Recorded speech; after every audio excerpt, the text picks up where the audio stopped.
sen mi edeceksin? Niye kamyonet var mı? Ya küçük de yok. Yani bir de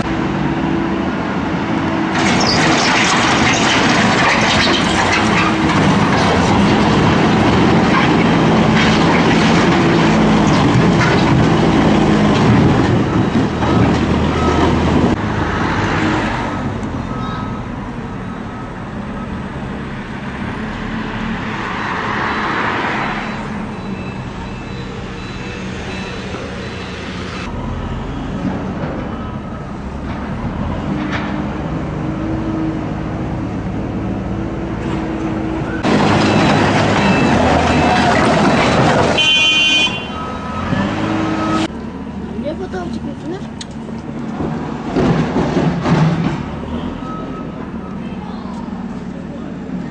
Seçimler öncesi yapılan bu kaldırımların işgal edilip yeniden yıkılmasını ve yapılmasını bir anlam veremedik.